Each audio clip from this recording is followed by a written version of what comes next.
Esta é uma versão editada, sem músicas de fundo, do podcast Introvertendo, dedicada a pessoas que têm sensibilidade auditiva ou que querem se concentrar muito mais na palavra do que necessariamente nas distrações externas. Se você quiser ouvir o podcast em sua versão padrão, ouça o episódio nos aplicativos ou na outra versão disponível no nosso canal do YouTube. Um olá para você que escuta o podcast Introvertendo e frequentemente vê briga entre autistas e pais na comunidade do autismo. Meu nome é Thiago Abreu, sou o host desse podcast e hoje a gente vem com um tema quente e polêmico para poder alimentar vocês nesta sexta-feira. Olá, eu sou a Mariana, estou aqui como convidada hoje para discutirmos um assunto que, primeiramente, eu achava que só afetava um nicho muito específico, mas é bem mais relevante do que eu imaginei que seria, que é a forma como as pessoas veem e retratam pessoas que estão dentro do espectro autista. Podemos dizer em desenhos ou em fanfics e coisas parecidas, que são feitas exclusivamente por pessoas que não, vamos dizer assim, não têm uma relevância muito forte como um ator ou um diretor de filme, mas ainda assim conseguem ter uma parcela de público interessante. Olá, eu sou o Luca e eu não sei exatamente o que falar sobre esse tema. Você está no episódio simplesmente pelo fato de ser namorado da Mariana, ou seja, o destaque hoje é dela. Sim. Se contenha no seu lugar. E se você quiser acompanhar o Introvertendo, nosso site é introvertendo.com.br. Lá no nosso site você encontra os nossos episódios, as nossas biografias, tudo sobre nós. E lá também você pode encontrar os links para as nossas redes sociais. Nós estamos no Facebook, Twitter e Instagram, é só procurar por Introvertendo. E se você quiser entrar em contato com a gente, você pode utilizar essas 3 redes, mas também pode enviar um e-mail para a gente, né, se você quiser escrever coisas maiores, para o endereço ouvinte@introvertendo.com.br. Se você quiser entrar em contato com a gente de forma profissional, convidar a gente para algum evento, para alguma coisa nesse sentido, você pode escrever para contato@introvertendo.com.br. Vale lembrar que o Introvertendo tem formas abertas para você que quer colaborar com a gente. Porque afinal, né, a gente precisa ir custear equipamento, servidor, a gente precisa melhorar esse podcast. E você pode ajudar a gente pelo PicPay e também pelo Padrim. Pelo Padrim você pode doar desde R$1 até R$20 e ser recompensada por isso. Acredito que R$1 não vai fazer falta para você, então ajuda a gente aí, é muito legal isso. Vale lembrar que o Introvertendo é uma produção independente, produzida por 8 autistas e que está na comunidade do autismo para informar e para entreter vocês. Eu sou do meio, posso dizer, mais específico de cultura pop, já tem mais de 10 anos. E desse meio tempo, eu consegui acompanhar praticamente todas as eras de pessoas que escrevem fanfics. E sempre tem um ponto, uma pauta que é muito mais relevante do que outra em certos momentos, em certos anos e alguma coisa desse tipo. Diferente do que pode parecer, não é um nicho muito específico que consegue acompanhar essa coisa de fanfics. Eu consegui encontrar fanfics relacionadas ao autismo que tinham mais de 10 mil pessoas acompanhando. E como eu estou no meio também, já aconteceu de publicações de livros e autoras realmente ficarem famosas, muito famosas mesmo. Eu resolvi, com isso, fazer um experimento social, mesmo que meia boca, que foi tentar entrevistar todas essas autoras que escreveram fanfics que tinham algo relacionado ao autismo. E eu consegui falar com 10 autoras, essas foram as que me responderam. E todas elas, exceto uma, meio que desistiu de escrever a história quando fez uma pesquisa mais profunda e viu que era uma coisa que estava um pouco além da compreensão dela e que ela não ia conseguir ter uma base muito fiel para conseguir abordar esse assunto. E eu parabenizei ela, inclusive, por isso, porque as outras disseram que, no máximo, conheciam o filho de uma tia ou um primo distante que tinha sido diagnosticado, mas que elas nunca tiveram nenhum contato com nenhuma pessoa dentro do espectro e também não perguntaram para essa pessoa em nenhum momento, mesmo que ao vivo ou pela internet, alguma pessoa, qualquer coisa, se o que ela estava escrevendo estava de acordo com o que nós sentimos ou com o que é a realidade de quem está dentro do espectro. Só para efeito de contexto, no último episódio que a Mariana participou do nosso podcast, ela não tinha um diagnóstico. E agora a Mariana é oficialmente autista, Como se ela não fosse antes. Mas agora ela tem a carteirinha, o diagnóstico. A primeira vez que eu tive o contato com esse tema foi por meio da Mariana. Ela estava comentando comigo sobre uma fanfiqueira do Twitter que estava toda interessada em escrever uma história de amor de autistas. E ela estava muito incomodada com isso. Eu vi os tweets. E aí eu falei, Mariana, você quer que eu responda? Ela, ótimo. Aí eu fui lá e interpelei essa fanfiqueira, né? E perguntei pra ela, você conhece alguma pessoa dentro do espectro do autismo? Você acha que as pessoas que têm o diagnóstico realmente querem ser representadas nisso? E aí ela ficou um pouco receosa e apagou os tweets.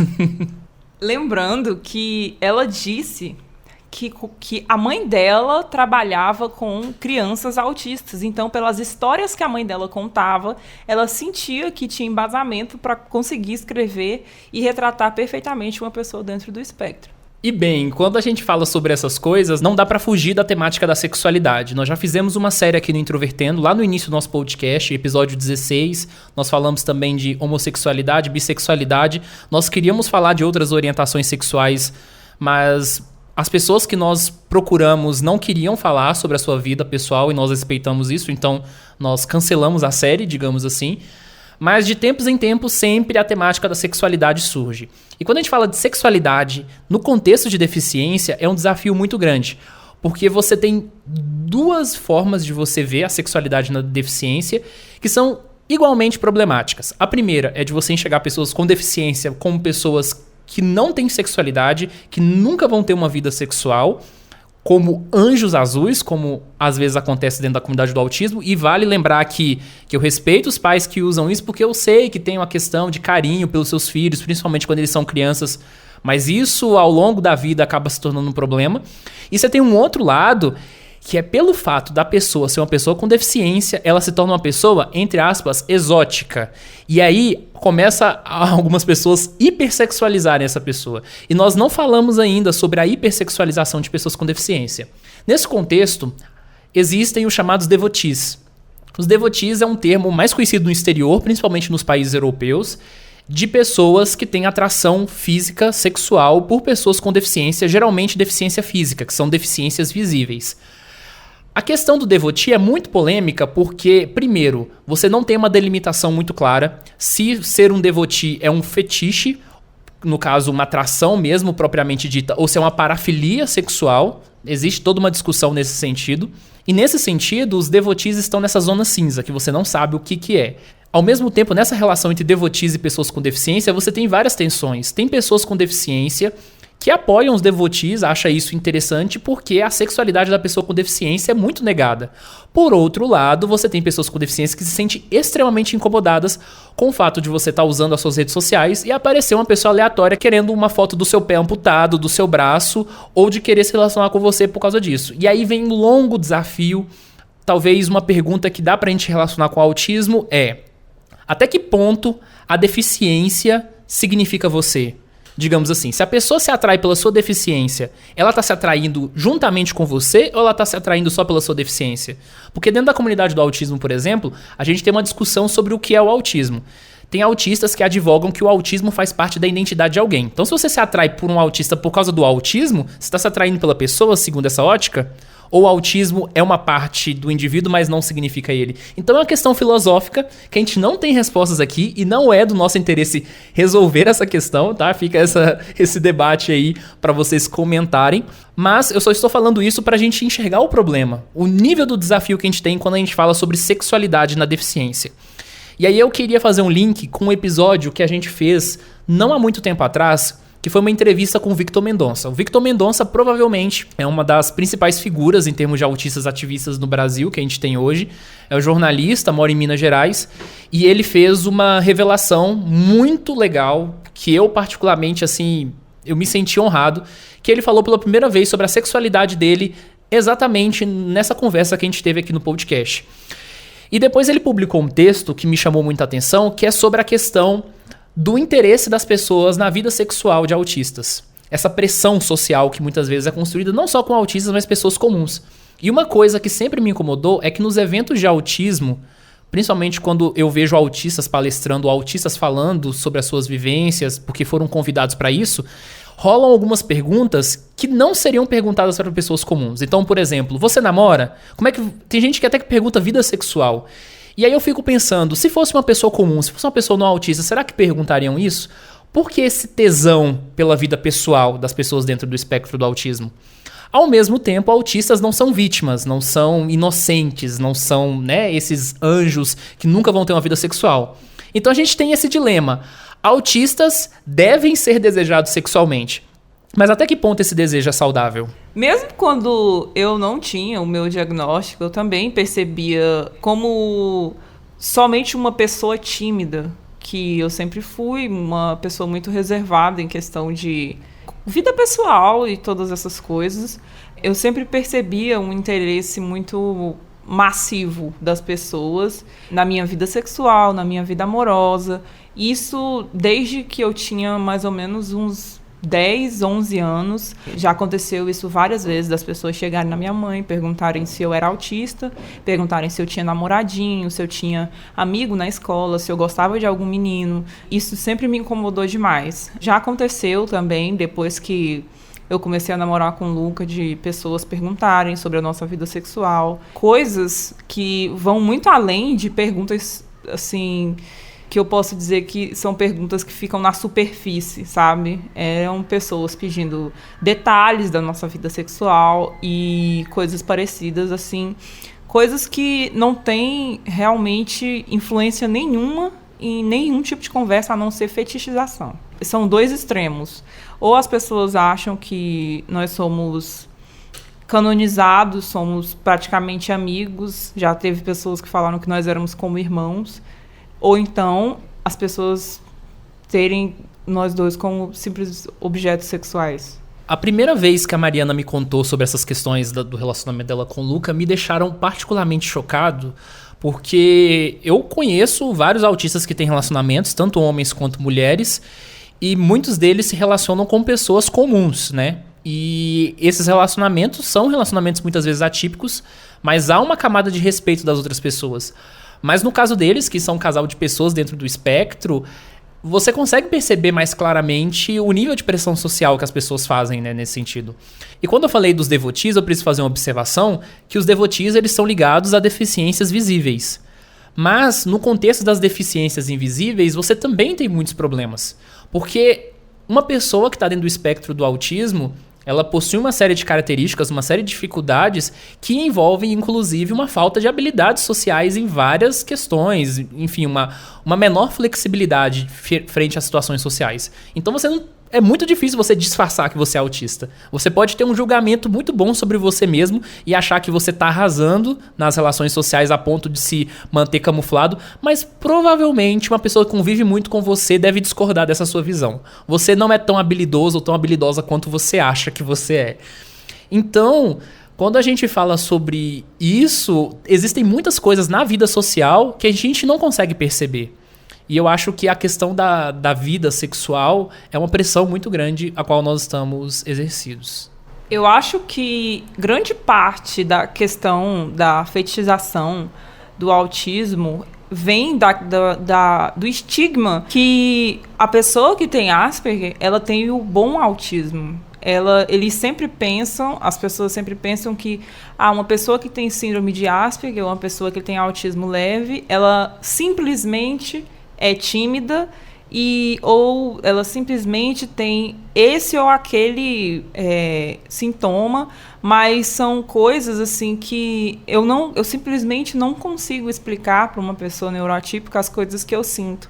E às vezes eu consigo ver, assim, quando eu conto, eu evito contar para a maioria das pessoas, mas quando eu conto, eu vejo que o olhar muda, o julgamento é outro. Tanto que, para a última pessoa que eu contei, foi para um rapaz, amigo de uma amiga, que a gente estava saindo junto. E ele virou e falou, então é por isso que você tem esses tics? E eu achava que ninguém nunca tinha percebido que eu tinha os tics. Então, eles aumentaram, assim, 200 vezes. E ele ficou tipo, nossa, que fofo, você tem esses tics. Mas não é fofo, é constrangedor. É uma coisa que me paralisa bastante, e esse é só apenas uma das comorbidades que vieram comigo. que as pessoas não têm a mínima noção que existem. Elas acham que você ser autista, você ser inteligente e você ser recluso. Ponto. Não, é uma coisa que envolve muito mais camadas do que isso. Muitos comentários das pessoas que estão lendo e acompanhando essas histórias são de: nossa, eu não conhecia nada sobre o autismo, agora eu sei absolutamente tudo, e tudo que eu sei eu aprendi com essa história. Mas é praticamente uma forma de perpetuar a ignorância, porque aquela pessoa não sabia muito bem, ela escreve uma coisa de relevância e aí a pessoa que leu acha que aquilo é certo, e isso vai se tornando uma bola de neve completamente incontrolável, porque chega a tal ponto de, quando você retruca as coisas que estão escritas lá, as pessoas vêm com um embasamento absurdo retrucar você de volta, mesmo que você tenha, obviamente, muito mais vivência no assunto do que uma pessoa que simplesmente lê uma história e acha que consegue entender tudo sobre o assunto, sabe? Para citar como exemplo, para descrever uma pessoa com síndrome de Asperger, que ela era basicamente um Google humano, que absolutamente tudo que você perguntasse, essa pessoa iria saber. Como eu também li histórias em que as pessoas caracterizavam sexo com pessoas que têm síndrome de Asperger como abuso de incapaz. Então, foram, assim, extremos, coisas que realmente me deixaram muito irritadas. Uma das histórias mais relevantes que eu consegui encontrar tinha mais ou menos 8.000 pessoas acompanhando, e ela começava basicamente com uma criança que sofria muito bullying dos vizinhos, e as crianças vizinhas batiam nela, e logo depois que eles ficaram adolescentes, um dos meninos que fazia bullying entrou em depressão e começou a meio que tentar uma redenção a partir de um relacionamento com essa pessoa que era autista. Os estereótipos da criança quanto autista eram absurdos. Você vê claramente que é uma pessoa que não teve nenhuma instrução sobre o assunto, que não teve nenhuma direção para escrever o que escreveu. É impressionante, é chocante você resumir uma pessoa que tem uma síndrome completamente complexa, que atinge uma pessoa de uma forma, atinge outra pessoa de outra forma, nunca é igual entre as pessoas, e você resume ela a uma criança que grita e bate palmas. E depois tem quase todos os sintomas de Asperger completamente curados depois de um relacionamento. Chega a ser surreal ler isso. Eu não consigo entender, eu não consigo ver nenhum tipo de sentido em você querer escrever uma coisa usando uma síndrome que você não conhece. Eu não consigo entender em qual questão isso deixa de ser fetiche, porque obviamente é um fetiche. Não tem sentido nenhum em você pensar em uma pessoa que tem uma síndrome, que você quer escrever sobre isso, mesmo que você não saiba, mas você tem um desejo incontrolável de escrever essa pessoa em situações sexualizadas, em situações que você não consegue entender o que ela pensa, mas ainda assim você querer ter um certo tipo de público e ainda dizer que você está contribuindo para uma representatividade de pessoas que nunca pediram por isso, que nunca foram procuradas para saber se precisavam desse tipo de representatividade, e mesmo assim você conseguir achar que está sendo praticamente uma salvadora dos autistas fazendo isso. Chegou o momento que a gente vai ler alguns trechos desses textos. Na verdade, não lê-los à medida completa para não expor as pessoas e também para não provocar linchamentos, porque eu definitivamente discordo disso. Inclusive, de vez em quando tem uns linchamentos na comunidade do autismo que eu discordo radicalmente. Eu acho que não é essa forma que a gente resolve os problemas. Então, eu quero preservar a identidade dessas pessoas e também não vou colocar o link desses textos para vocês lerem simplesmente por isso. Só para comprovar a veracidade dos textos, na verdade, eu vou colocar um print de um pedaço dos textos para vocês terem certeza que eu tirei isso de algum lugar e não foi coisa aqui da nossa cabeça, a gente não criou uma fanfic para criticar os fanfiqueiros, tá? Mas só a sinopse já nos dá uma dimensão do nível de maravilhosidade que vai ser esse texto. Ó, o seguinte, ó. Eu amo o menino que gosta de azul, assim como são o céu e o mar. Eu amo um menino e não me importo em não poder saciar todos os meus desejos carnais com ele. Só tê-lo ao meu lado já me satisfaz por completo. São inúmeros exemplos de, principalmente quando as pessoas decidem descrever o que caracteriza alguém com autismo.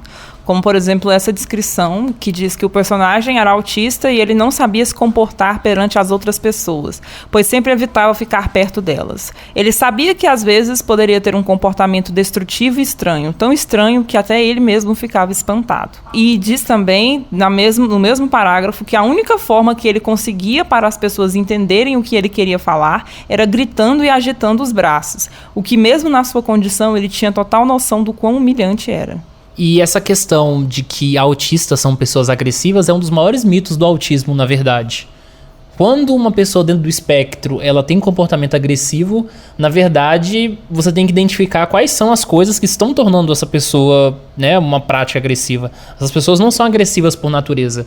E esse tipo de estereótipo com relação ao autismo é disseminado de uma forma muito frequente pelas pessoas. Infelizmente, até mesmo dentro da comunidade do autismo, não é difícil você estar num evento de autismo em que uma pessoa que não tem conhecimento sobre autismo vai lá palestrar e essa pessoa acaba soltando algumas dessas coisas, como autistas não têm emoção, autistas são agressivos, e é muito sério isso. Para fechar com chave de ouro, na verdade, essa é uma sinopse de uma história que retrata uma pessoa que tem autismo. Começa o seguinte: Samantha, abandonada por sua mãe aos 16 anos por ser maluca, foi jogada em um hospício qualquer com nada além de seus incríveis amigos que só ela mesma vê. Então, acho que daí a gente meio que pode tirar a imagem e o reflexo que isso tem na noção que as outras pessoas podem ter de alguém que tem que está dentro do espectro autista, né? Cara, literalmente não tem nada de autista aqui. Ela tem um problema de personalidade, ela tem várias personalidades, ela fica vendo várias pessoas. Ela foi internada numa clínica psiquiátrica e a história literalmente termina com ela tomando os vários remédios que o médico passou pra ela e ela ficando curada. E aí, galera da cura do autismo, tão felizes? Quando a gente fala, então, no geral, sobre essas fanfics e também outros conteúdos, né, que não são necessariamente esses conteúdos de cultura pop sobre autismo, a gente percebe que a questão do estereótipo é muito marcante. Existe uma diferença daquilo que se diz popularmente sobre autismo e o que realmente é estudado como autismo, porque às vezes as pessoas também fazem essa confusão. Elas pensam que aquilo que está descrito nos manuais médicos não representa a realidade, mas na verdade aquilo que elas criticam relacionado aos manuais médicos, na verdade, nem nos manuais médicos estão, como, por exemplo, a questão da agressividade no autismo. E isso é um mito que já foi desconstruído há muito e muito tempo, e é difícil perceber que as pessoas dentro do espectro do autismo não são consultadas nessas questões, né? Uma coisa que meio que deixa mais do que óbvio que isso é um fetiche ou uma sexualização é que essa busca por representatividade nunca foi feita com autistas severos. Eu nunca vi ninguém escrever nada com autistas severos em nenhum contexto possível, porque eles não me interessam. Eles são pessoas que são tidas como inábeis para absolutamente tudo e logo eles não interessam para esse tipo de sexualização. Então, é óbvio que é uma espécie de tentativa e de exposição, porque uma pessoa que é mais reservada, uma pessoa que é mais tímida, mais fechada, é mais difícil de se conquistar e logo se torna uma competição. É mais retratado, na verdade, essa competição para conquistar uma pessoa que tem uma deficiência. Uma das provas mais massivas que essas pessoas não têm nenhum tipo de conhecimento sobre o assunto e que elas não pesquisaram absolutamente com nada com pessoas que estão dentro do espectro, é que se você abrir pelo menos, 20 histórias dessas, todas elas, o autista tem exatamente os mesmos sintomas, que são os sintomas que você pesquisa sobre autismo no Google e são os primeiros sintomas que aparecem, que é a pessoa levar tudo na questão literal e não gostar de toques. Mas isso é tão relativo, é tão relativo que você logo vê que a pessoa nunca sequer conheceu nem nem conversou com alguém que está dentro do espectro a partir desse momento, sabe? É muito frustrante e expositivo saber que eu nunca vou conseguir, nem ninguém vai conseguir acabar com esse tipo de cultura. Mesmo que a gente tente, mesmo que a gente fale, como já aconteceu, eu já tentei falar com essas pessoas, outras pessoas também tentaram, mas elas continuam irredutíveis sobre esse assunto.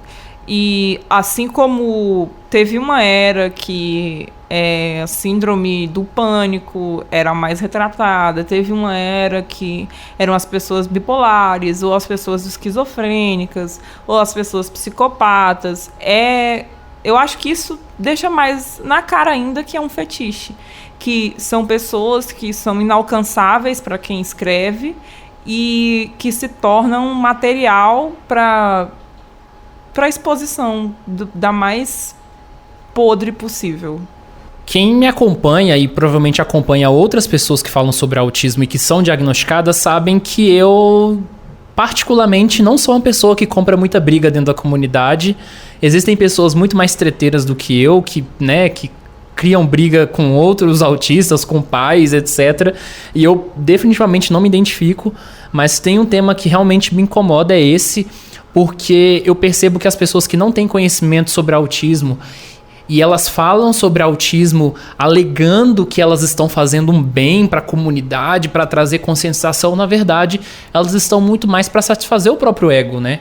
Num sentido muito mais de se agradarem, no sentido muito mais de ter uma validação social nesse sentido. Não há um interesse real em realmente ajudar autistas ou ajudar a comunidade do autismo se você não busca ter um mínimo de contato com essas pessoas, você não busca ter interesse em ter essas pessoas no seu círculo social, ou de você simplesmente entender que elas existem, porque é uma forma, em certa medida, de você não ver autistas e até suas famílias como gente, como pessoas. Então esse é um assunto muito sério, que pode ser desmembrado em várias outras questões, como a gente falou da questão dos relacionamentos, do interesse, do tesão que as pessoas têm em saberem como é a vida pessoal dos autistas. E para fechar esse episódio, eu queria dizer que eu construí uma política pessoal que em todo evento sobre autismo que eu vou para falar sobre autismo, que eu sou convidado para estar numa mesa redonda, para fazer alguma palestra, se alguém me pergunta sobre relacionamentos, eu tomo a liberdade de não responder. Eu penso que existe uma diferença entre você perguntar se você tem um relacionamento ou se você quer ter um relacionamento,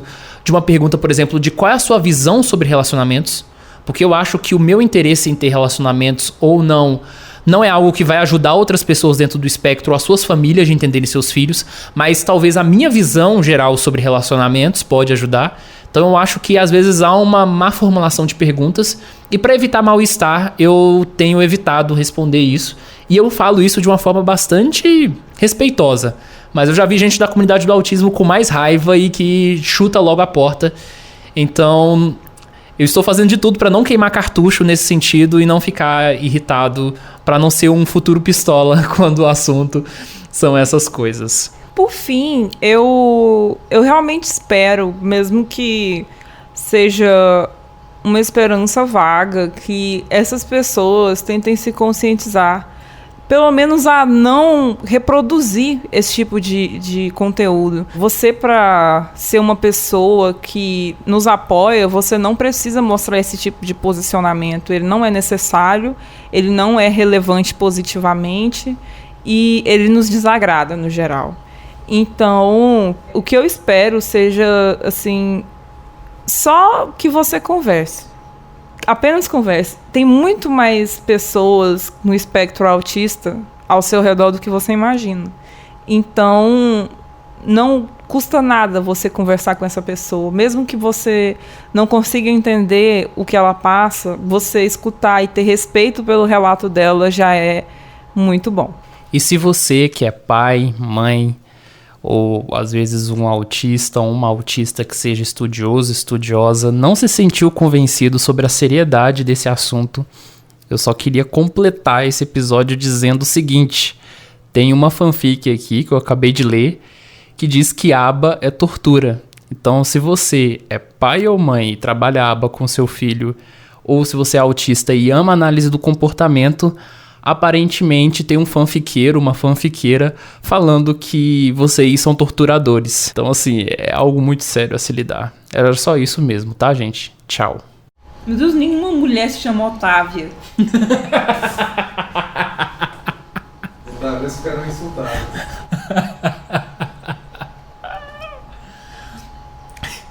Cara, nenhuma. Cara, ela tem um problema de personalidade bizarro.